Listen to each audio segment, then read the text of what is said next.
we all want attention. We all want to be seen, and we all want to be listened to. If you're not trying to do 4 things at a time, which I understand a lot of people have to do, but that kind of focused attention, I think many people bloom under that. And kids, for sure, even if they say something fantastical or whatever, it's like, well, then ask a couple questions. What are you talking about? Can you draw me a picture of that? That whole idea where it's just, we're just here to hang out together. So whatever we're going to do, let's do it. That's fun.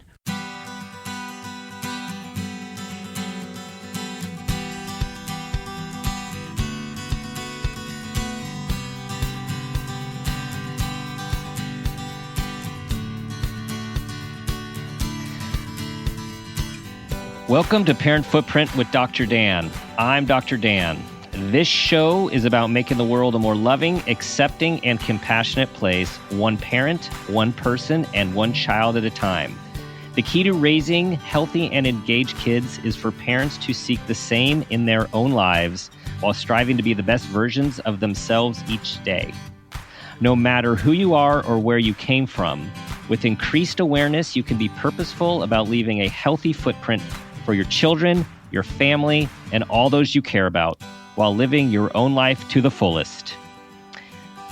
Today's show is parenting advice from a non-parent with our very special guest, Karen Kilgariff. Hi, Dr. Dan. Hello, Karen.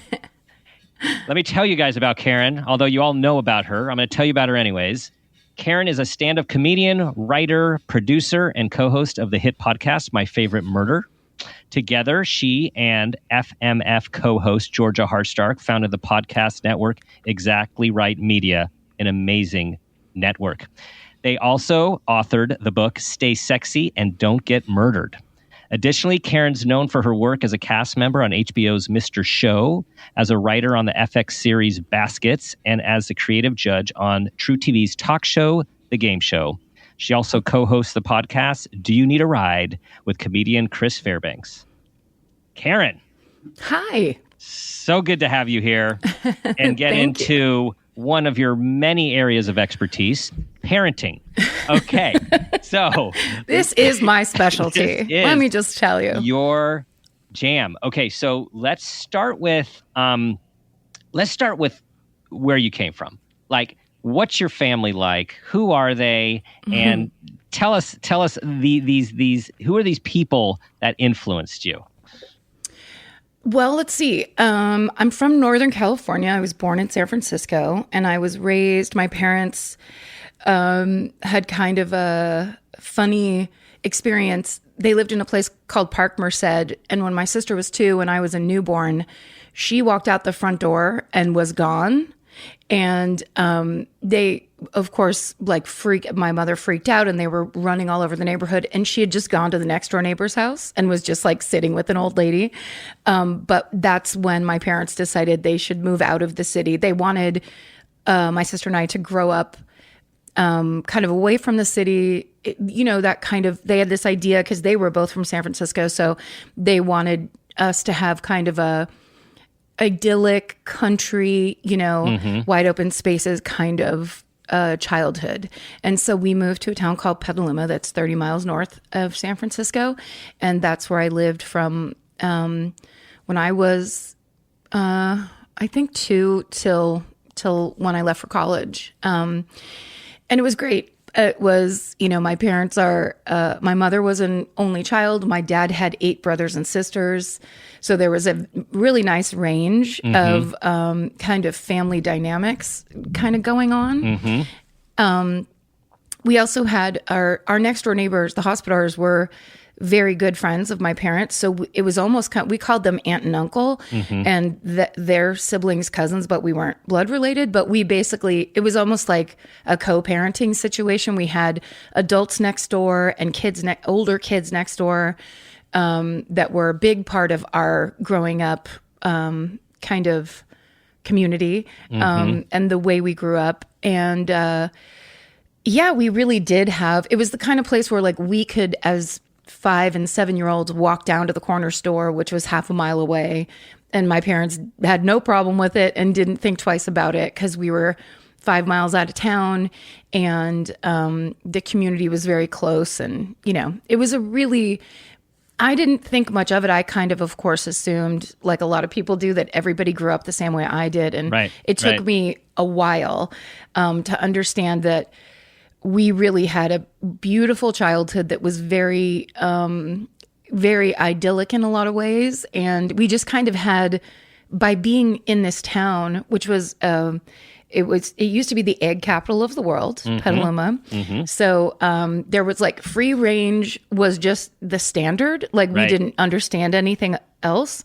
And of course, like there were cattle ranches like around the corner from our house. So everything we ate, everything around us was very, what you now pay $40 for at Whole Foods. Like organic, that's what you got. Free range. Yes. Yes. Non-GMO, whatever. Right. Like we carpooled to school. This is one of my prouder brags.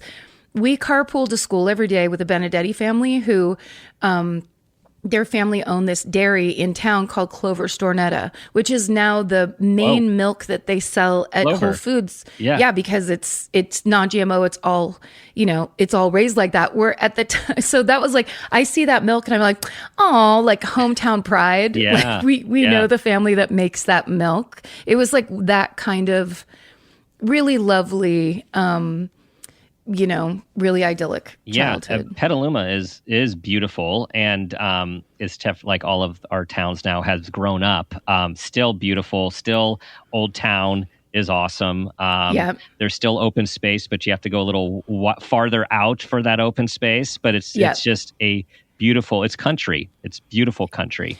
It's real country. Any car commercial you see that has a running white fence in it is shot in the outer area, in like the West Petaluma, West Marin area of that. It's just like, it's really gorgeous up there. And that you would have had a different childhood if you stayed in the city, right? I mean, like the city's a great place too. Yes, it is. It's just very different. And your parents, so they're old school. Like you guys are old school San Franciscans. They've been around a while. So give us the backstory then on mom and dad. Like one's, your mom's only child. Your dad is part of a pack. What are the different cultures that they bring to the family? Well, it's interesting because sadly, my mom had a very difficult childhood. Both of her parents were alcoholics, and her father died when she was very young. I think she was 20. And it was related, I think, to his drinking problems. She had the thing where her father would get sober and everything would get better for 2 years, and he would get a new job and they would get a new house and it would all get set back up. And then he would go off the wagon. It would all fall apart. They would have to move to a different town. And so she had a very rough and kind of very inconsistent childhood. That both of her parents were older, and she went on to become a psychiatric nurse. She got very good at being able to share like what was hard about her young life and what she was trying to give us, kind of to counteract that. And she knew that life set in her some issues. Like she was always looking for a new house. So anytime there was an open house, we would pull over and go inside, which I loved. It was always just fun and exciting. But for her, it was this real compulsion that was completely about that kind of, that trauma from her childhood of the search is always on and the escape is always set, and that she wasn't prioritized as their child at all. I mean, this was, the 40s and 50s. And she was made to feel like a problem for most of the time. She had cousins that she really loved, and she had my Aunt Kay, her best friend who she grew up with. She basically kind of adopted their family and was very much a part of her best friend's family, and felt like she got a lot that she wasn't getting from her own family, from them, which was nice. But I think it was, that's a really tough way to grow up. It is. It is. And then on the other hand, and I'm sure this is part of the appeal for her, my dad's family, even though they were gigantic Irish family, he's first generation. Both my grandparents were immigrants. My grandfather was a plasterer, and they also had a family paper route that they all had to work on. And my grandmother, of course, she took care of the kids, but she also babysat kids in the neighborhood. So everything was about work in that family and about kind of earning your way and pitching in. And they all took care of each other. My dad told a story recently, we didn't know this, of like my Uncle John, his older brother, him getting a job in his teens was the reason they got to have Christmas presents one year. Oh, wow. Like they were very much taking care of each other and providing for each other. Very Irish Catholic. They said the rosary. I believe it was every Friday evening. You said the rosary, I think. Ugh, I would be in so much trouble if my grandmother heard this right now and I didn't know. No one is going to hear this. Don't worry. Yeah. No. We can just lay it all out there. Yeah. But that family and their surrounding family, like my grandmother emigrated to America with her two sisters. So the three of them came together.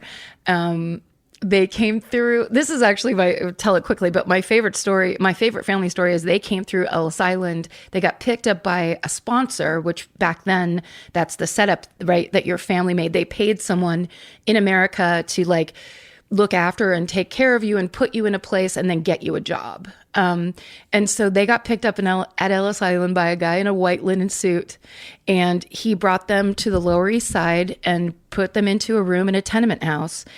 And when he left, he said, I'm coming back tomorrow and we're going to sign you up at the work, wherever, some work agency. And he left, and my grandmother, who was the middle sister, so she had a younger and an older sister, and she was 17. And she turned to them and said, I don't know about you, but I'm not staying here. So they had a postcard of San Francisco back home on their farm in Longford, Ireland. And she was like, let's go to San Francisco. The streets are very clean and wide there. That's where it's at. So they took a train. The next morning, they just left. They got on a train to Chicago. And then we're out.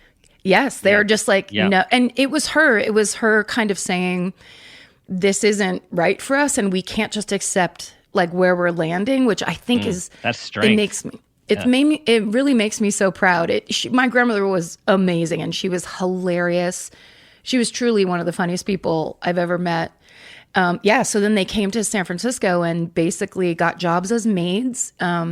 She worked for and lived in the house of a very wealthy family in Seacliff, which is like that very fancy area of San Francisco, and basically kind of got on her feet. And she really loved that family that she worked for. She always spoke very highly of them. And then she met my grandfather at like an Irish dance. Of course.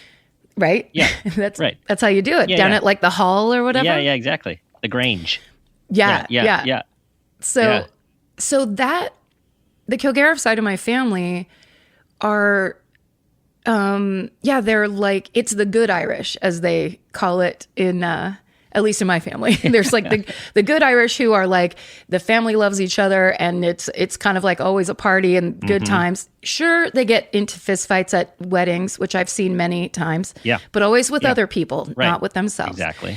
Always just with someone on the street. Yeah. But the bad Irish is more of my mother's side, which is a lot of alcoholism, a lot of mental illness that's untreated, a lot of kind of you have your fancy lace curtains in the front window, but it's covering up all the real sadness and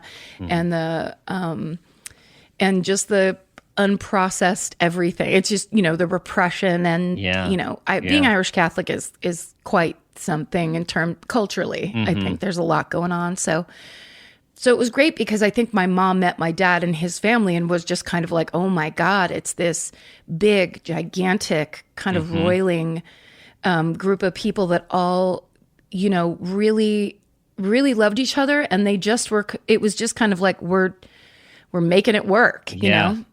They were can-do people. When you talk about this with such obvious insight and awareness and knowledge of where you came from, when do you remember becoming aware of this? Like who your mom was as a person and who she, where she came from, and then your dad and his family. Do you remember when it all started to either you make sense or used to question or, looked out from just those kid eyes?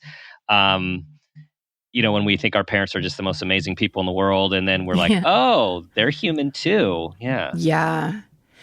I think that took me a while because I think, I don't know. My mom was always just very upfront about, her mother, my grandmother, who was a great grandmother. Like I would have never thought anything was wrong with her. Yeah. I would have thought she would have been the best mother because she was an amazing grandmother. Mm-hmm. Like she loved hanging out with us and playing cards and, joking around. She would do this thing. We went to a place that's this beautiful place in Glen Ellen, which is like, it's so funny to have grown up in a place that's now this kind of destination. Yeah, it's a fancy place, whereas it used to just kind of be the country. But there's a place called Morton's Warm Springs in Glen Ellen. And it was basically you drive and you're out in the middle of nowhere and there's kind of rolling hills around you. And then you turn left into this driveway and there is basically this place set up with these beautiful kind of terraced lawns. And then there's a big pool, a medium-sized pool, and a kiddie pool. And then there's kind of there was a screened in arcade area. Then there was like a creek that ran through it. And then in the back, there was like picnic tables. So we would go there like a couple times every summer. I can see it. That was a great description. I can see it. I can too. Yeah. It was, so like things like that you're getting as a kid as the automatic, like I just didn't understand how there was lots of kids that didn't get anything like that. It would just seem to me to be like, this is where your parents take you on the weekend, you know? Yeah. My grandmother, when she would come on those trips, because she moved up to Petaluma into like a mobile home park after a while because she was living by herself in the city for a long time. And then she eventually moved in with us and she eventually got Alzheimer's. So she was with us for a while. But when I was little, she would come on those weekends to Morton's, and her whole thing was she would put on a bathing suit, but she couldn't swim. And she couldn't swim and she couldn't drive. And so she would pull up a folding chair up next to the medium-sized pool, and we would be swimming and get, Grandma, watch me do this. Watch. And she would sit there as if it was the most fascinating thing she'd ever seen in her life. Two, like a 5-year-old and a 7-year-old swimming and just screwing around. And everything we did, she just thought was amazing. And you swim like little fish. It was like, now I understand. It was this gratitude that she had for having this kind of like, it was like a second chance. Mm-hmm. And it was the thing I don't know if she had the bandwidth to do for my mother when she was in this terrible marriage, and trying to deal with a serious alcoholic. Yeah. So I didn't get any of that dynamic, and they were really good at hiding. Like my mother and grandmother would fight or anything like that. It was like we never knew about it. So that all kind of came as a reveal later on. And then my dad, he was a fireman in San Francisco. So he was, it was like 3 days on, 4 days off, or vice versa. So, and my mom worked. So oftentimes my dad was kind of the stay-at-home mom role. And so he was very much, in everything, the way kind of your classic mom, especially in the 70s. Right. Because not a lot of moms worked. And there was a little bit of like, ooh, are we weird? Because my mom would never be there on like field trips, or she wasn't waiting at home with a plate of cookies, which I was always really mad and would tell her, like, comparing her to Mrs. Cunningham on Happy Days or something of like, we're getting ripped off. And she'd be like, too bad, I have a career. But my dad was great in that role and really great with kids because he raised all of his own brothers and sisters, helped raise them. And, they were basically like trained. I think the Kilgariff side, they really loved kids and they really respected kids kind of like from the get-go. You were always talked to like a fully formed person. No one ever talked down to you. People were always very interested in what you had to say. If they asked you, how school was going, or something, they really expected you to tell them a story, you know? Yeah. I would say that's well, I don't want to say rare. I do feel back in the day that was more rare. Like in the modern parenting world, there's a lot more being talked about of talking to kids with respect and, you know, valuing them as another human being. So for you to have gotten that back then, I mean, that's something, because obviously you are aware of it now. I mean, to be the way that it made you feel as an important person in the family. Totally. And like, when we'd go, say, my dad would go over and visit, because my grandparents eventually also moved out of San Francisco, and they moved right over the hill into a little town near Sonoma called El Verano. And we would go over on Sunday, and my dad would always go, we're just going to go have a visit. And that meant we sat around at my grandmother's kitchen table. Their house was so small. It was so funny. But if like it was a holiday, literally there would be like 35 people jammed into this house. It was hilarious.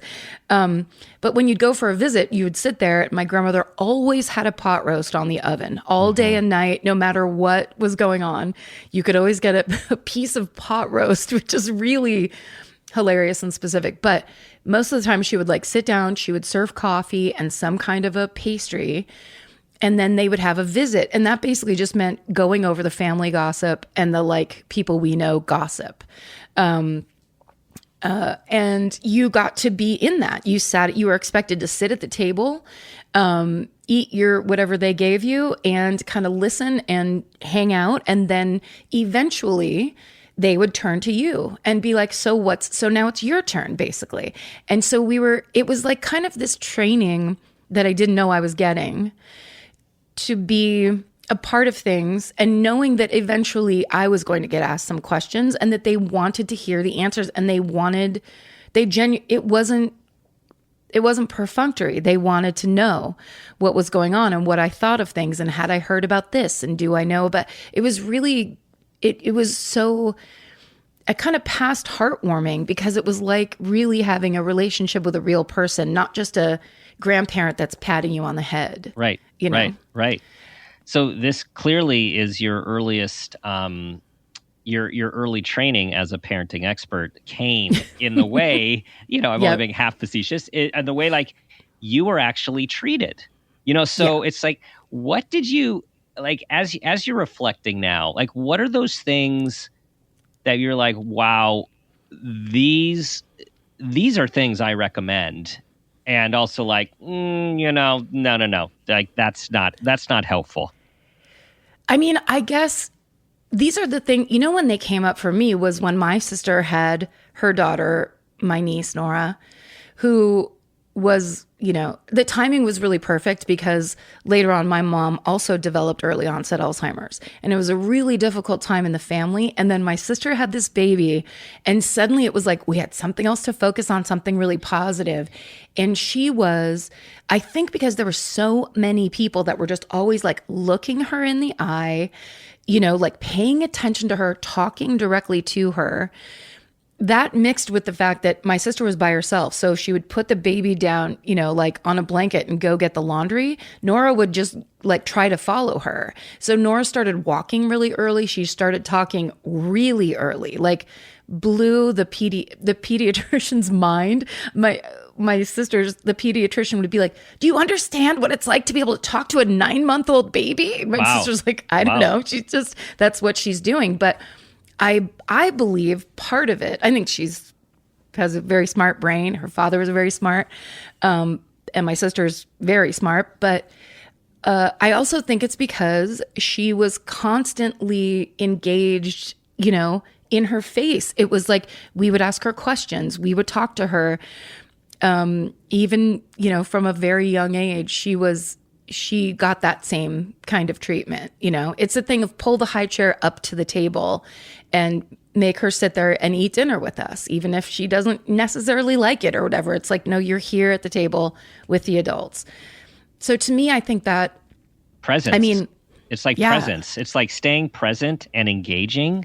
And it's also non-distracting. Right. I mean, what I'm imagining with all of, you know, we didn't have all the social media and the trinkets and technology when you and I were growing up.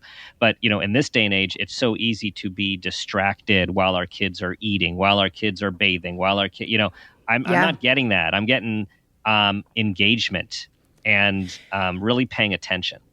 I think the benefit, first of all, she was an only child. And then there was lots of adults around my niece who were so excited, for her and about her that and everyone knew my sister was tired. She was a working single mom, so it was like there were lots of people there to just kind of come in and help her out. And she had lots of cousins and stuff. So I think there's the regard, but also I remember having conversations with Nora and remember as it was happening going like, oh, I'm doing this because this is what people did for me. Mm-hmm, mm-hmm. So it's not asking a question because you're just trying to like distract them or to there's nothing condescending about it. It's like, if we go to the park, what's the thing you're most excited about doing? Or, what if after the park we get ice cream? What kind would you like? And Nora got into this thing of like, she wanted to order for herself. She wanted to go in by herself to the ice cream parlor and order for herself. And she was like 4 years old. It was the funniest thing. We'd stand outside and watch. And that was her whole thing, is like, she was very positively engaged with everyone around her, which then made adults who might otherwise be distracted or not pay attention, they would suddenly be like, this baby's talking to me, Right. And I think that kind of, that's what we got in that way, where when your aunt, your uncle would sit down to talk to your grandparents, they would be asking you questions and expect you to give them a full answer, if not an anecdote that was kind of interesting.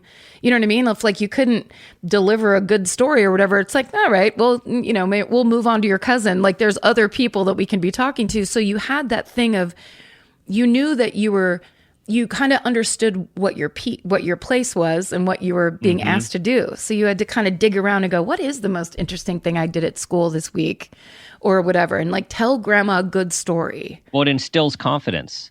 I mean, you can reflect on what we're getting from Nora is like, there's this confidence of, I'm going to do it. And I can talk to people, and people actually want to listen to me. It doesn't matter how old I am. Did you feel like, I mean, I don't know if I'm projecting here. It just sounds like you felt a sense of confidence. Like it really gave you a sense of inner, what we say, inner stability, inner what? Security, right? Security. There we go. Yeah. I think it is. In a way that that the assumption that if someone's asking you a question, they want to know the answer. Something about the conversational aspect of treating kids like they're just like anybody else at the table type of feeling. I think oftentimes not every kid, but I think a lot of kids really, we all want attention. We all want to be seen, and we all want to be listened to. And if you give a kid, if you're not trying to do 4 things at a time, which I understand a lot of people have to do, but that kind of focused attention, I think many people bloom under that. And kids, for sure, even if they say something, weird or, fantastical or whatever, it's like, well, then ask a couple questions. What are you talking about? Can you draw me a picture of that? Like that whole idea where it's just, we're just here to hang out together. So whatever we're going to do, let's do it. That's fun. Right. So it's about pulling things out of kids, getting them to dig deep, getting them to express themselves, not shutting them down. Like, no, that's ridiculous. No, that's not possible. Or, or they don't respond quick enough. So then we just go on to somebody else or ask a different question. Or the thing that, and this is the kind of thing that if like my sister heard me doing any of this, she'd be like, oh, really? Oh, really? I guess you know everything. But my big criticism of the kind of parenting I see a lot of the time is me asking a kid a question and getting the answer from the parent. It makes me crazy where I'm like, if I wanted to talk to you, I'd be talking to you. I want to talk to this person over here who's actually much more interesting than you are. So clear the area. It's that. I'm not here to collect information about your trip to Disneyland. I'm here to get her impression of what that trip was like. Yeah. So please don't answer for her. Yeah. And don't set a habit where if your child pauses for more than 3 seconds, someone's going to come in and take over, because of course then you don't have to. And then you're just kind of like, you can do whatever you want. You can be in your own little world as a kid, but to be drawn out of that world by an adult who actually is interested is such, I think, kind of an enriching experience. At least it was for me. Such an enriching experience. Well, I'll validate that. I mean, it is, and it's something special about how you were raised, and now how you and your sister are treating Nora, clearly. And it also speaks to, when we talk about parenting and we talk about parent footprint, like, we do what was done to us, and much of it is not conscious. Like you said, like, you were just doing it, and then you later were like, this is how I was treated. And this is why it's so important for parents to try to be conscious and try to be aware and try to take the stuff they liked from how they were raised and try to tweak the stuff that they didn't like, because of course we also do the stuff that that was done to us that we necessarily didn't like too. That can happen as well. Yeah. So it is really trying to be mindful about what we're doing when we're raising kids. And what I hear you saying also is that, like, you want to know what she's about. Mm-hmm. Right? Like, that's an intention that you have when you're interacting with her. Yeah.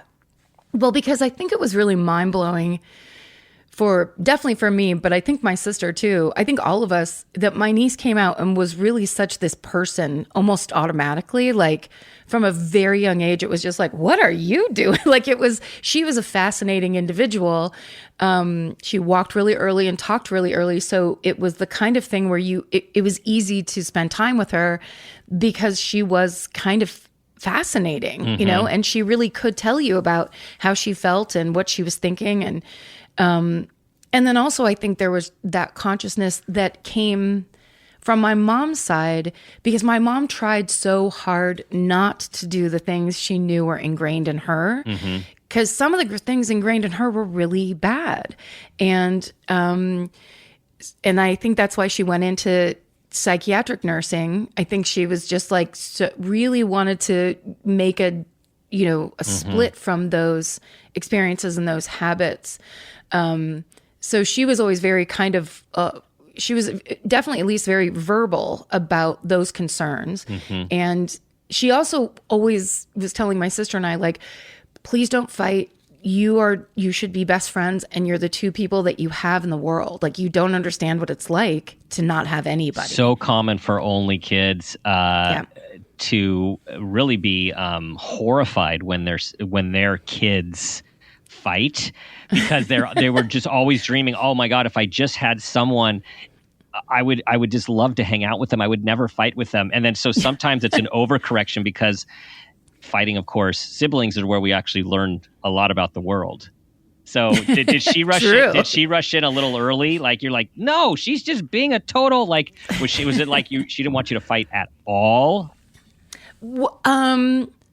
Well, the thing about it was, because she worked and we were, when my dad was at the firehouse, we were latchkey kids most of the time.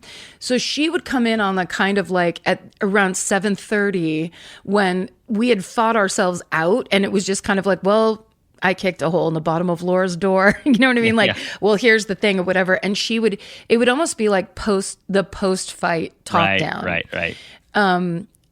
But she was also, I think she just had that. She was always trying to explain how good we had it to us, where we were like, really? What are you talking about? It was like, this is regular life to us. Right. And she could see it for what she and my father were really trying to build for us and kind of like have for us. So she, she did it. I mean, like, when you think about like what she came from and then what she and your dad provided for you and your sister, like, mission accomplished. I know. I mean, really. And in a way that, like, Yeah, I wish because she and I fought, especially when I got into high school, there were definitely certain things that were just kind of, I think, like left over from the time, 50s and 60s, where she was coming up, where she was very, very critical about any kind of weight gain. And my sister had no problem with that, like when she was a teenager.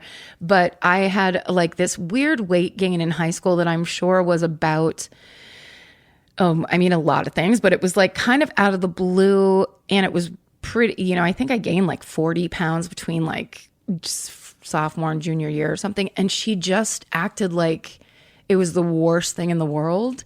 And it was really damaging. And I think it set this kind of like rebellion in me where it was like, well, if you don't like it, then I guess fuck you. I mean, like it was because it's your mom. So you're just kind of, it's like this kind of rejection, which I think she didn't understand the depth of how painful that is, because I think she got that all the time from her parents. Mm-hmm. Mm-hmm. So it wasn't to her. I think she was thinking, oh, I'm just going to help you. And then if I criticize you enough, you'll stop doing this and then you'll be fine. And so it's for your own good kind of thing. Right. So there was a couple things like that where when she was great. Like my mom was the mom that all of our friends liked talking to. Mm-hmm. And she did it really well in like all these ways. But when she fell down, it was on these areas that were super sensitive and that really sucked. So she and I had like a kind of a rocky relationship. And then it was just me kind of like always trying to, I think because I had such a solid foundation, I was like, I remember being like 12 years old and being like, me and my mom driving in the car, I'm like, I can't wait to move out of this town. And she was like, Karen, that hurts my feelings. And I was like, why? I was like, why would you care? You know what I mean? Like, it was that. I think we were spoiled in like the best way. Yeah. Spoiled with kind of consistency and care and attention. So my need to kind of be independent and like break out and do the things, go chase my dreams. I did have the confidence that was set by her and my dad to go do that. Which you have very much. Yeah.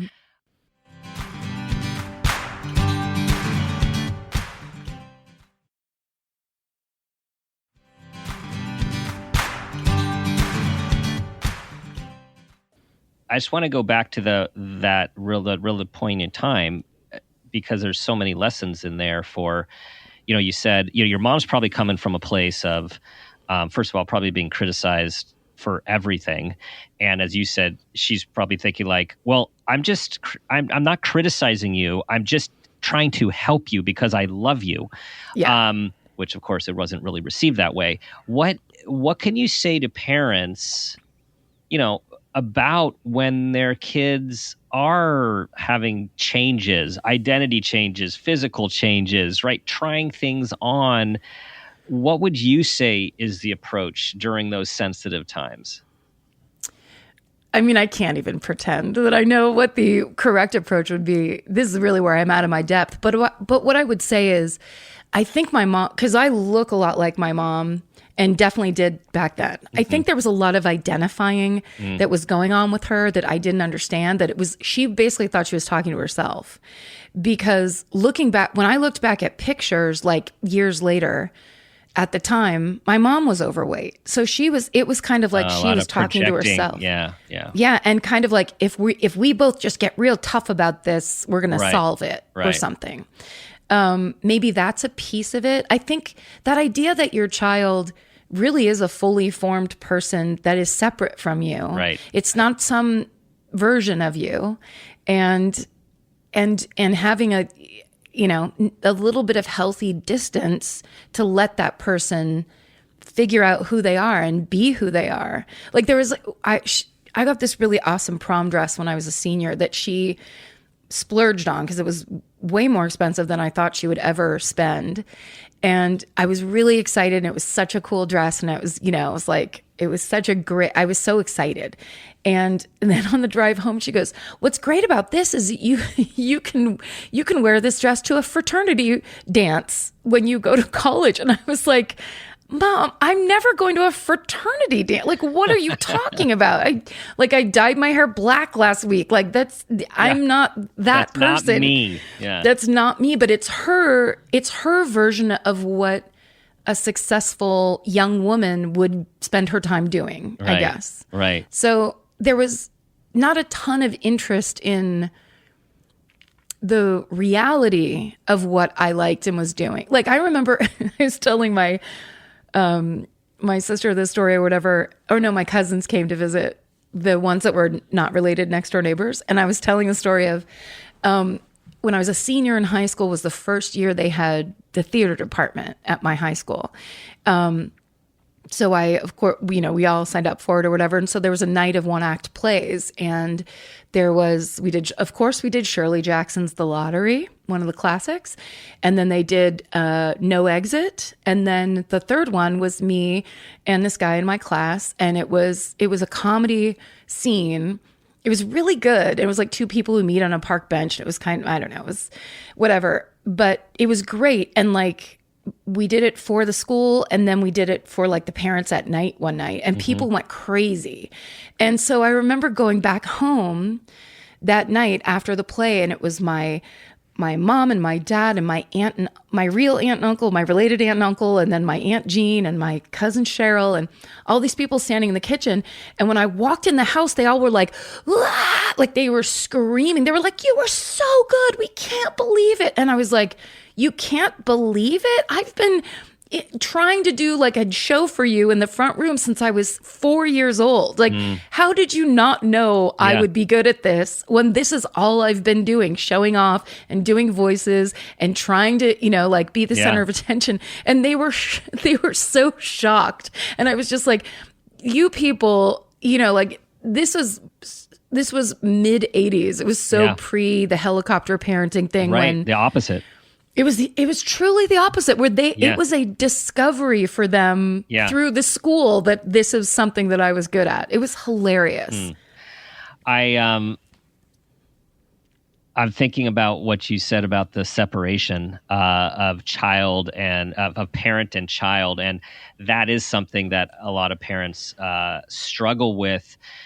For lots of different reasons. I mean, there's so much pressure these days for your kids to be successful, and your kids to be on this team, and your kids, right, to be in this club and be with this coach and all of that stuff, that it starts to merge, because it's almost like your child, how they're doing, how they're feeling, what they're producing becomes representative of like how you are as a parent. And so I'm saying that to everyone also is like not judgment or blame, just like more of a like, this is a reality of a situation. And what you're saying, Karen, it's like so important to know where that line is of who am I, who are they, and to be aware of like, if you are concerned about your child's choices or your child's health, it's like to check yourself first before you just kind of come out with it. Yeah. Well, and yeah, because a lot of it is, if I had the awareness, I mean, I don't think I could have at the time, but it was that kind of thing of, instead of criticizing me, what would be great is if I watched you take care of the problem you have, and then I would know how to do it. Yes. But it was almost like, and this would happen a lot. I think this is the reason that the people my age became the kind of parents that they became, because we were left to our own devices all the time for big problems and little problems. And the expectation was, well, figure it out, or ask your friend or something. But, I remember filling out college applications by myself and thinking to myself, shouldn't some adult be watching me do this? Or, shouldn't there be some kind of input other than whatever I'm trying to figure out? It was that kind of thing that now that I see, almost most of the people who are my age, their kids are at least in their 20s now, but they went hard in those early days where it was just like constant driving people places, constant, totally they're there for every game. Right. Totally. Yeah. We were talking with our oldest recently, and we're talking about like taking her to college the first time and, load up the car, travel, get all the stuff, blah, blah, blah, blah, blah. And then my wife was comparing it to, she's like, huh. Oh, my daughter said, like, is this what, did your parents take you? And my wife's like, well, I actually remember like loading my bug and driving to school and then unpacking by myself. Like it was a completely different experience. So I think you're making a good point. Like there is some maybe correction or maybe overcorrection from some of the independence. But also you said something super, super important that applies to so much. You said, if, the best thing your mom could have done if she was worried about my health or my weight is take care of her own. And, and that just goes back to like, I hope like parents, we can feel as parents that, gosh, the only thing we actually can control in life tends to be, most of the time our behavior and how we live our life. We can't always control it as much as we want, but trying to control others, particularly our kids, it never works well. Particularly when you have teenagers, right? It just does not work well. But our kids are looking to us, even when we think they do not give a rat's ass. They are looking to us to see how we're living our life and taking notes and making their own adjustments based on that. Yeah. I mean, what's funny is it all kind of makes sense to me. And it's the kind of thing that I'm starting to really, especially in quarantine, got into. Because my mom would come home at like 7:30 or 8 o'clock after having worked at a mental hospital, having been the head nurse at a mental hospital all day long. And she would call us like at 5:30 and say, will you please clean the kitchen? Mm-hmm. Will you please take out the, hamburger? Will you do this? Will you do that? We would never do it. We wouldn't do anything. So she'd walk in the door. We'd be laying on, across all the couches watching TV, and she would just be like done, and then she would have to start dinner. And so the making of dinner every night that she had to do it was a burden. It drove her crazy. She hated it. We'd order out all the time. And then when my dad was home, he would make it and it would all be great. And when she'd come home from work, we'd all be set and we'd sit down to dinner. So there was this kind of thing built in where I started talking to my therapist about like 10 years ago or something of like, when I start to get hungry at night, there's a tinge of like sorrow that is attached to it. Bitterness. Yes. It's so beyond just like pull something out of the, you know what I mean? Right. Heat something up, you're fine. But it gets it's tied to all that stuff. And I think it's also partially tied to guilt that we didn't help her. Right. Guilt that we were just like, like, what are you going to do? Like, what are you going to do? Hit me? Because that was the other thing. My mom, was very, very adamant, or like, it was very important to her.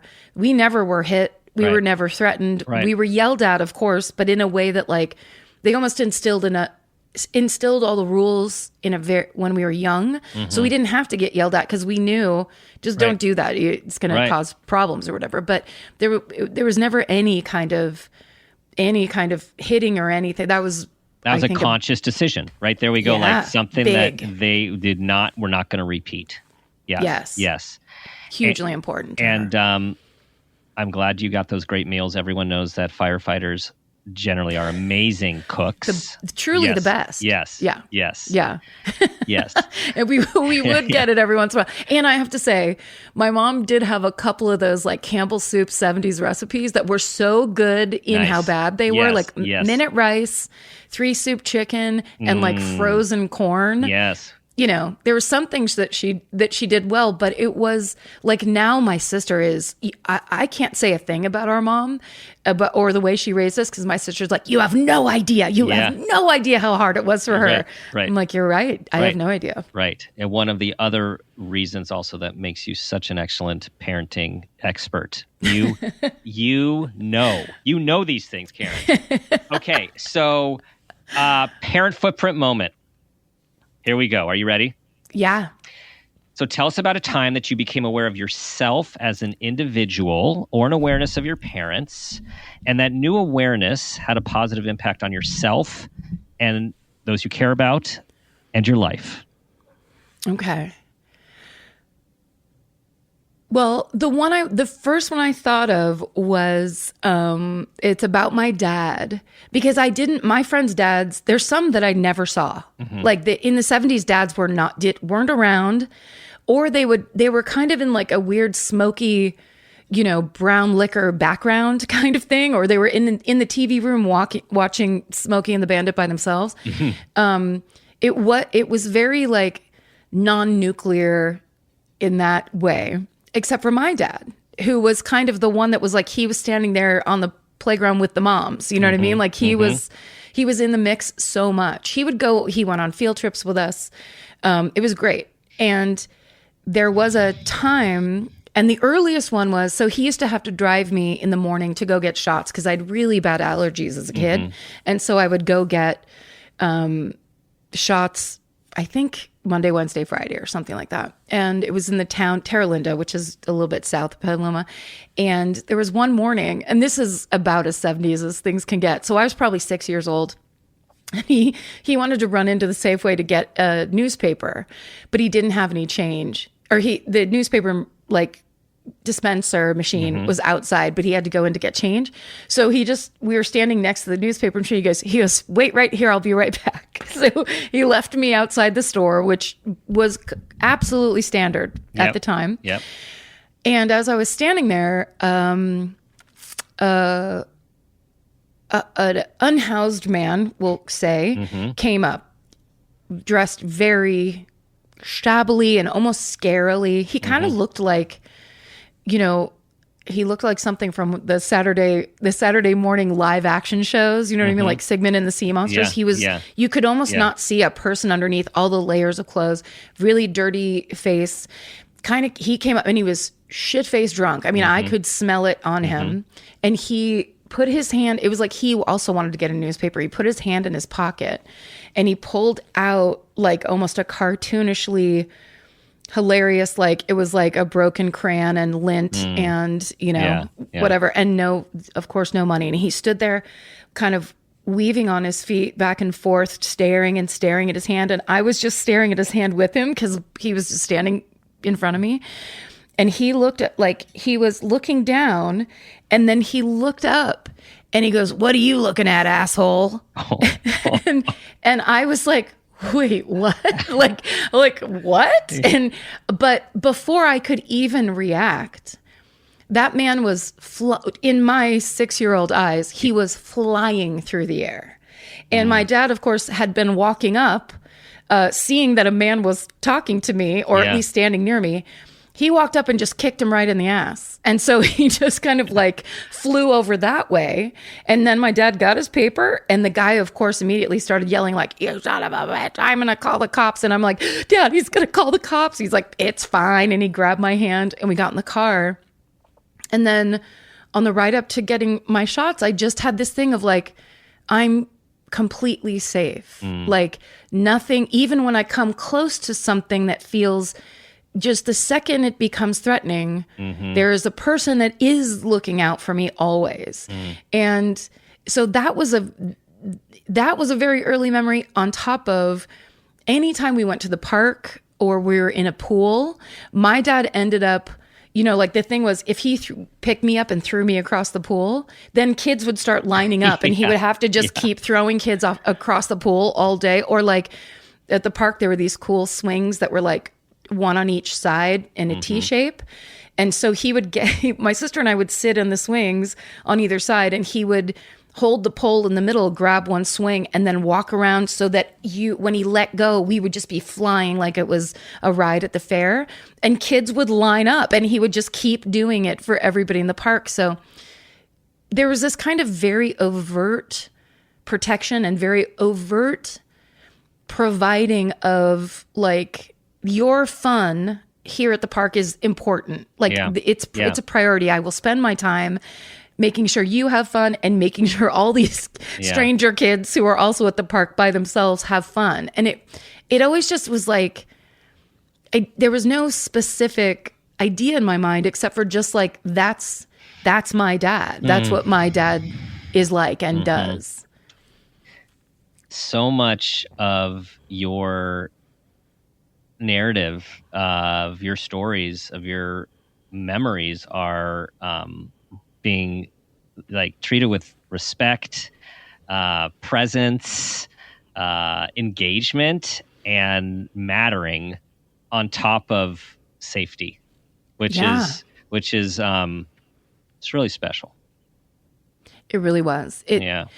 I the first, and this, it's kind of embarrassing to say this, but one of the first realizations of how much that was true for me was when I moved to Los Angeles. So I was like 24 years old, and we went to my friend's Christmas party, and she told everybody, please bring an unwrapped gift. And so she kept kind of reminding people. And when we finally got there, I gave her the stuff that I brought, and I'm like, God, those seemed like you really went crazy on the unwrapped gift plan or whatever. And I was kind of like, obviously this is a big deal to you. And I was being very sarcastic about it. And she goes, well, yeah, that's just because one year my mom said that we weren't going to have Christmas, and then we actually opened the door and somebody had done it for us. So it's really important that I do it. And I was standing there like, first of all, I was so embarrassed that I was making fun of that to her.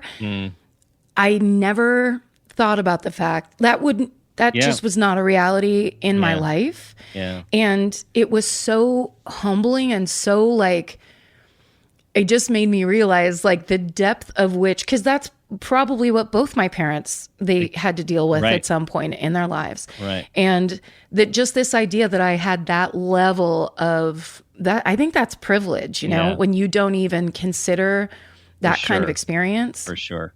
Yeah. And I was old. I mean, old. Yeah, old. And we're air quoting that. Yes. Yeah. Thanks, Karen. Thanks for sharing your story, your Absolutely. life with us. There's a lot in there, and this is why we are talking about parenting advice, because as we talk about this in a bit tongue in cheek, in reality, the parenting advice that comes through you is completely out of your experience of how you were parented by your extended family and your parents. So yeah, I was lucky. I feel very lucky. Yeah. Thanks for letting me talk about it. Tell everyone about the network, the podcast, what they should be looking out for. Let's see. Well, the network is Exactly Right Media, which is a Parent Footprint with Dr. Dan is on, which we are so excited. Loved that idea that Georgia's like, my cousin has a podcast. We're like, what? And the idea, I really do love this podcast. I love the idea that people can listen and get such good, kind of beautiful advice from you. It's really nice. So we're just kind of always working on new podcasts. We have Waiting for Impact coming out, which is with Dave Holmes. That's about a little known boy band that kind of came and went in 1991. And Dave basically he's trying to figure out where they went. And that's coming out, I think, in 2 weeks. Might be next week. We'll let you know. If you follow Exactly Right on social media, you will absolutely know. And then My Favorite Murder, we took a very long summer break for the first time in 5 years. Yes, you did. It was great, and we really needed it, and we're very grateful to be able to do it. But we're back now with regular new episodes. So anyone who was waiting for us to come back, we're back. And everything else you can kind of find out on our socials. I think that's about it. I think that's it. Yeah, check out exactlyrightmedia.com. Everything's on there. myfavoritemurder.com. Stuff is on there too. Amazing merch too. You guys are not going to want to miss the merch. Oh, yes, the merch. Our passion. Yes. Yeah. All right, everyone. That concludes another show. Tell everyone about this episode. Have everyone become a member of our community. We take everyone. We love everyone with joining us in our mission about making the world a more loving, compassionate place, one person at a time. Try to be that person you want your child to become. They're always watching, always. And ask yourself the question I ask myself every day: what footprint do you want to leave?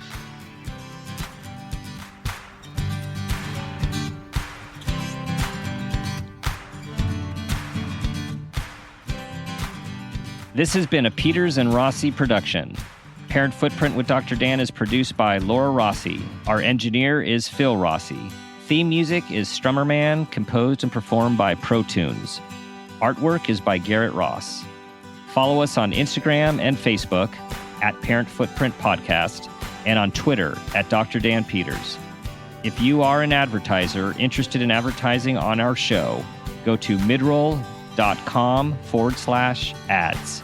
For more information, go to exactlyrightmedia.com. Listen, subscribe, and leave us a review on Apple Podcasts, Stitcher, or wherever you get your podcasts.